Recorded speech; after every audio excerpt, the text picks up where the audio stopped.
Hello, Tiffany here.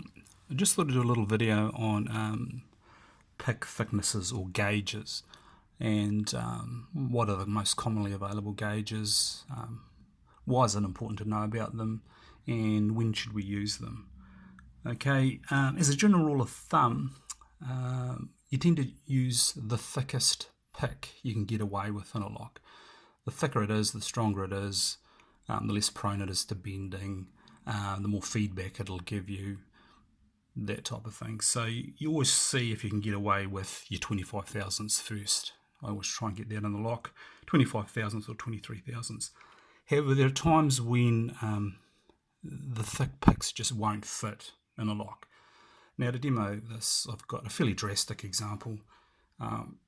What I have here is an ABIS 8345 core with a JB Security Keyway. Now if I take a Peterson hook 1, there's no way that that's going to fit into that keyway. It's just not going to go. So I have to choose something else. So it's in situations like this that you need to choose a thinner gauge pick. Now there are two approaches manufacturers use when they produce thinner gauge picks. The two companies I'm going to use as an example are Sparrows and Peterson, because I just happen to own picks from both of those companies. So I'll start with the Sparrows approach. What I have here, just put in front of that camera, are two Sparrows Euro hooks. The top one obviously is the 25 thousandths version with the black thermal handle, and the one underneath it is a 20 thousandths version. Straight off you notice they look identical. This one's got less flex sideways, a lot stronger that way. This one, the 20 thousandths one, way more flex. So like I say, the profiles are identical, the shank heights are identical, the tip profiles are identical. Excuse me, a bit tongue-tied there. Now Peterson adopt a completely different approach with their pick and their picks, and it's most glaringly obvious with the gem. Okay, here's a 25 thousandths gem. Okay, pick I like a lot, profile I use a lot. Here's the 18 thousandths version. Straight off you notice they look slightly different.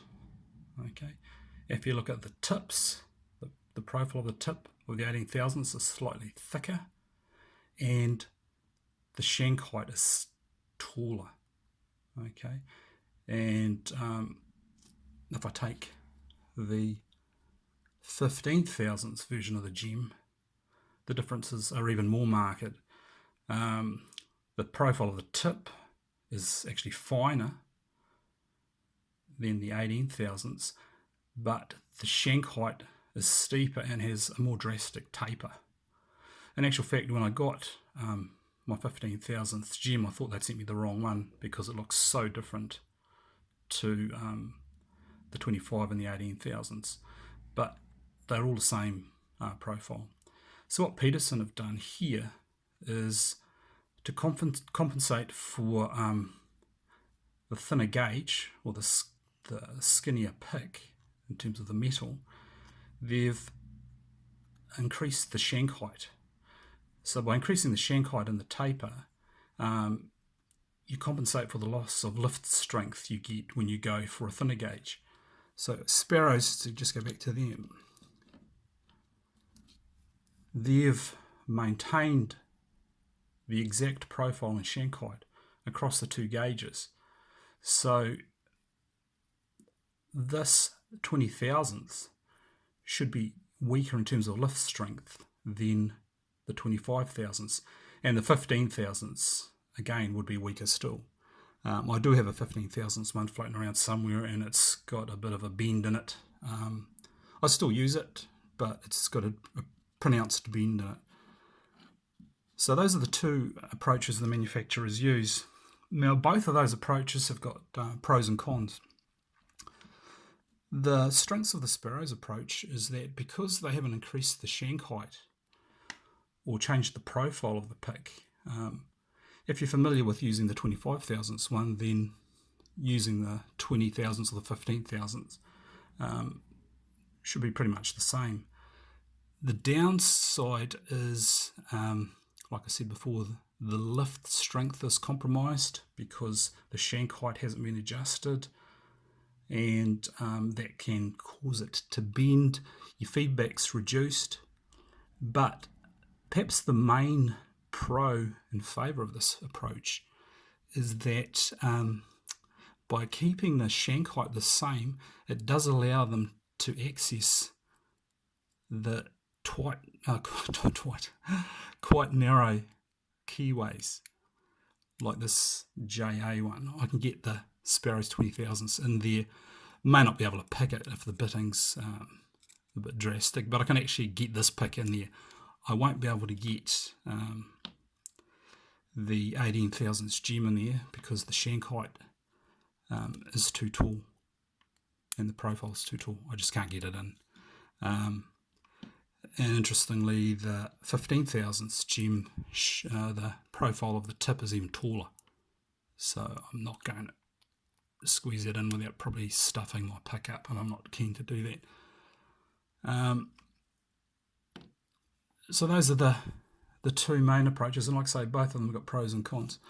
The other con with the Peterson approach of increasing the height and taper of the shank for the thinner gauges is that increases your chance of oversetting pins that are close to the front of the plug.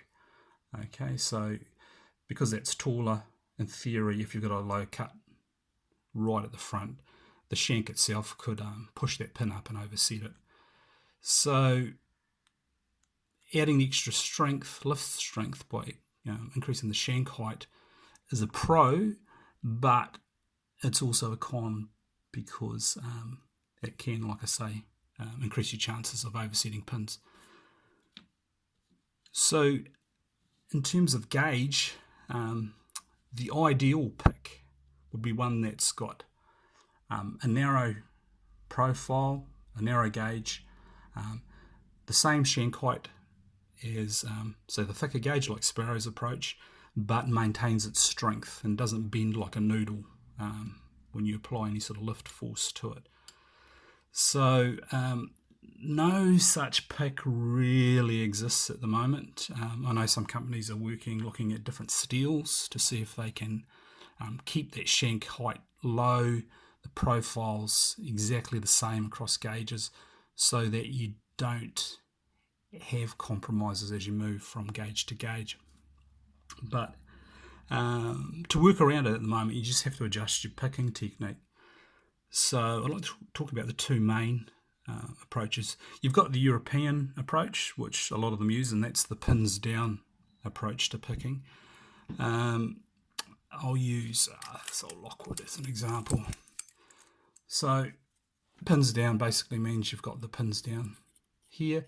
Now with the European approach, they just use their finger and they push down onto the pin like this, and they can work their way around the keyway. They're not really leveraging off any of the warding by and large, although sometimes they do that, sometimes they leverage off the top, but by and large they're just pushing down on the pins, and they use their finger here to support the pick. So if you're working with a narrow gauge pick, so 15 thousandths pick, it's important to give it additional support in some way.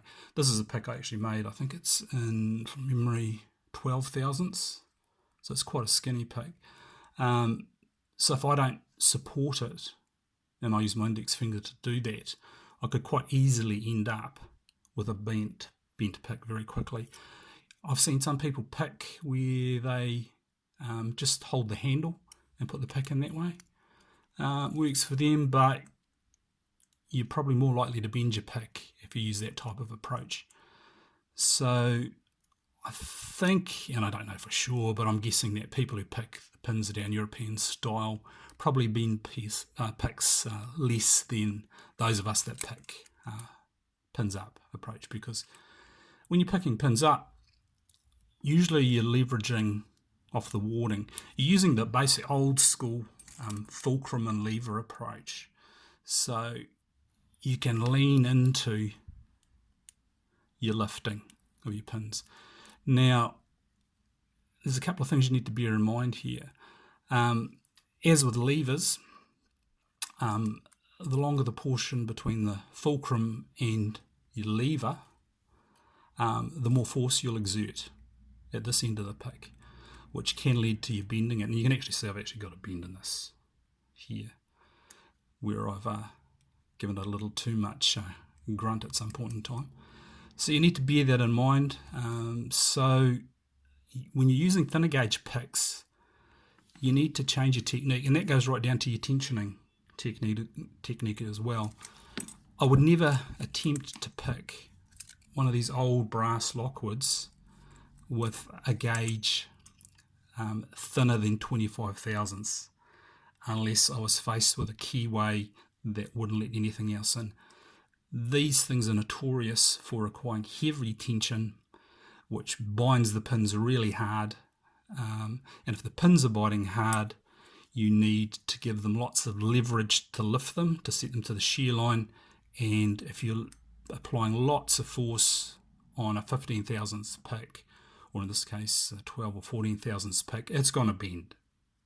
No two ways about it. If I hit the warding, if the lock's got some sort of warding and I'm leaning into it, it's going to bend. Okay, so you need to be aware of that. Now, some manufacturers have released picks with longer handles recently, and Law Lock Tools, which I'll straight up admit I do some work for on a voluntary basis, have probably got the longest commercial pick handles of any pick maker in the marketplace at the moment. Now that's standard Law Lock Tools. I think there's a scimitar pick I did some work on. Now if you compare this handle length to say a Sparrow's handle, you can see there is quite a difference. Okay, probably show it a bit more clearly if I used a bare metal pick. So you can see quite a difference. Because of the shape or the profile of the handle too, I can really give this a bit of grunt. I don't want to do that with a thin gauge pick. This is 19 thousandths version of the scimitar. If I lean into this, it's going to bend. You can see it's got a thin profile.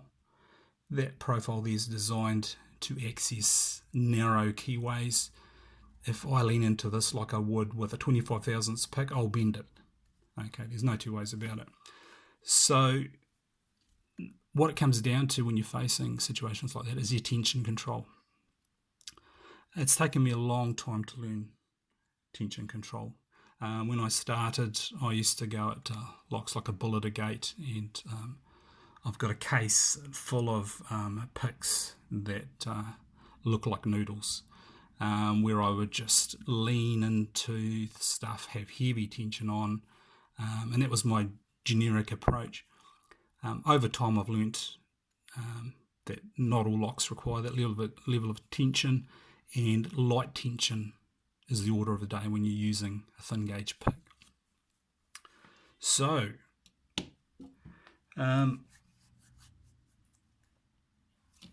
what you should do is try and a variety of picks. I mean, I've got 3 brands here. Like I said, I've got Law Lock Tools, I've got Sparrows, I've got Petersons. There are multi-picks out there. Find a pick that works for you. Okay, not all picks are going to work for all people. And if you are a person that uses heavier tension, you've got a heavier hand, then perhaps stick initially with thicker gauge picks with shorter handles while you're learning. As you get more skilled and you've got more control over your tension, then you'll move into thinner gauges. I actually really like using thinner gauge picks. As I've said to people before, it's a bit like a big game fishing with light tackle. You're trying to see if you can open a lock that normally would take a thicker gauge pick to get the open, and you're trying to do it with a really thin gauge pick. These are some picks I made. These are in 12,000s. So these are pretty flexible, and I like trying them out in different locks I shouldn't really use them in, like this Lockwood here. I've actually knackered a few picks doing that. This one here is designed to squeak up keyway. See, like a Yale Y1 keyway. This thing here I can pick from the bottom of the keyway all the way up and reach the pins. This lock's got quite nasty bitting. You can see it's got a very deep cut there on pin 2, and normally if you go in there with, say, something like a Tron or a short hook, you'll overset that pin every time. So you need to be able to come in from underneath and have something that'll sneak around that warding. So in that case, I go for a really thin pick. Okay, that's probably about all I want to talk about now for in terms of thin gauge picks. I'm going to do a series of videos using the new Law Lock Tools 19,000s picks that I had a hand in designing the profiles, just to show how I would use them and in the particular locks I designed them for. So until next time, thanks for listening, and hopefully you learned something from this. Cheers.